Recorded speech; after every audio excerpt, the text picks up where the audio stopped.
दोस्तों आज जानेंगे अक्टूबर के महीने में हमें अपने गन्ने की फसल में ऐसे कौन कौन से प्रमुख कार्य करने चाहिए जिससे हमें अपने गन्ने की उपज ज़्यादा मिले, वो भी कम लागत में। तो दोस्तों शुरू करने से पहले आपसे अनुरोध है, यदि आप चैनल पर नए हैं तो चैनल को अभी सब्सक्राइब कर लें, वीडियो को लाइक कर दूसरे किसान दोस्तों में शेयर करें। तो दोस्तों सबसे पहले जो हमें कार्य करना है अपने गन्ने की फसल में, वो करना है कि हमें बुवाई अति शीघ्र करनी है, अर्थात अक्टूबर के महीने में हमें हर हालत में अपने गन्ने की बुवाई कर देनी चाहिए, क्योंकि जो समय होता है ये शरतकालीन गन्ने के लिए बहुत अच्छा होता है। और इस समय हम जब गन्ने की बुवाई करते हैं उस समय टेम्परेचर सामान्य रहता है और हमारे गन्ने का जमाव ज़्यादा से ज़्यादा आता है, जिससे हमारे गन्ने की फसल अच्छी होती है। और दोस्तों इसमें इस बात का अवश्य ध्यान रखें कि हमें हर हाल में गोबर का खाद, कंपोस्ट खाद या वर्मी कंपोस्ट खाद इनका प्रयोग करते रहना चाहिए,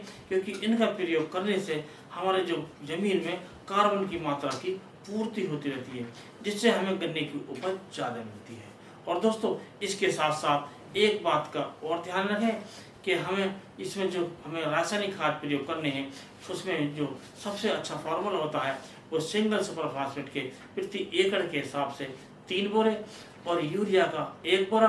और दोस्तों 30 किलोग्राम प्रति एकड़ के हिसाब से इसमें हमें लेनी है। और इनका प्रयोग करने से हमारे जो पोषक तत्व हैं इनकी लगातार पूर्ति होती रहेगी और हमारे गन्ने की उपज ज़्यादा मिलेगी। और दोस्तों दूसरा कार्य जो आपको करना है वो करना है भूमि शोधन का। इसके लिए आपको 2 किलोग्राम प्रति एकड़ के हिसाब से ट्राइकोडर्मा का प्रयोग करना है और जो खाद आप प्रयोग करते हैं गोबर का, उसमें मिलाकर आप 8-10 दिन पहले इसमें रख दें और इसका प्रयोग करें तो आपकी भूमि का शोधन हो जाएगा। और दोस्तों तीसरा कार्य जो आपको करना है वो करना है बीज शोधन का। तो बीज शोधन अवश्य करना चाहिए, क्योंकि दोस्तों बीज शोधन करने से जो हमारा गन्ने के टुकड़े होते हैं वो खराब नहीं होते हैं और इसका परिणाम होता है कि हमें ज़्यादा से ज़्यादा जो बीज का जमाव मिलता है, जिससे हमें ज़्यादा उत्पादन मिलता है। और दोस्तों चौथा जो कार्य करना है वो करना है आपको जो विभिन्न प्रकार की जो अंतर फसल होती हैं, अर्थात मिश्र फसल होती हैं, गन्ने के अंदर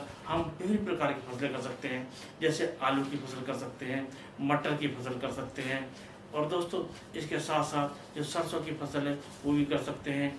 और कई फसलें ऐसी होती हैं जो हम अपने गन्ने के अंदर कर सकते हैं, लेकिन इस बात का ध्यान रखें जो भी फसलें करें वो ऐसी हों कि जल्दी आए और उसके साथ साथ इनकी जो लंबाई है वो भी कम हो, जिससे हमारे गन्ने की उपज पर ज़्यादा प्रभाव नहीं पड़ता। और दोस्तों जैसे आलू है और जैसे मटर है और ऐसी कई फसलें ऐसी होती है, इनका प्रयोग करने से अर्थात ये गन्ने के अंदर बोने से हमारे गन्ने की उपज जो बढ़ जाती है, अर्थात कम होने की बजाय बढ़ जाती है। तो हमें इनका प्रयोग अवश्य करना चाहिए, अर्थात इन फसलों को अवश्य उगाना चाहिए। ऐसा करने से हमारे एक तो गन्ने की उपज ज़्यादा बढ़ती है, इसके साथ साथ हमें बीच में जो क्रॉप मिल जाती है उससे हमारा जो पैसा है वो रिटर्न हो जाता है और जो आगे काम में आता है। तो दोस्तों पांचवा जो कार्य हमें करना है वो करना है जो हमारा गन्ना इस समय बुआई करने योग्य है लेकिन हमारे पास खेत खाली नहीं है,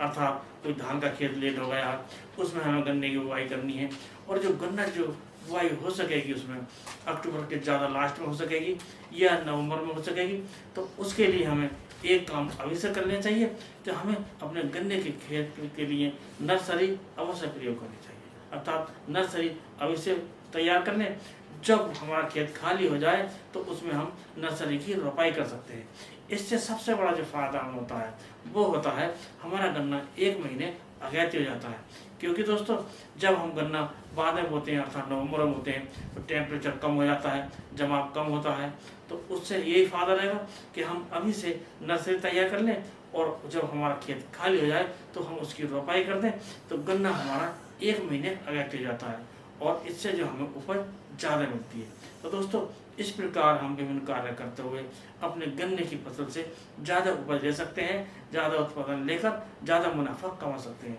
तो दोस्तों आज के वीडियो में इतना ही, अगले वीडियो में नए टॉपिक के साथ फिर मिलते हैं, तब तक के लिए नमस्कार।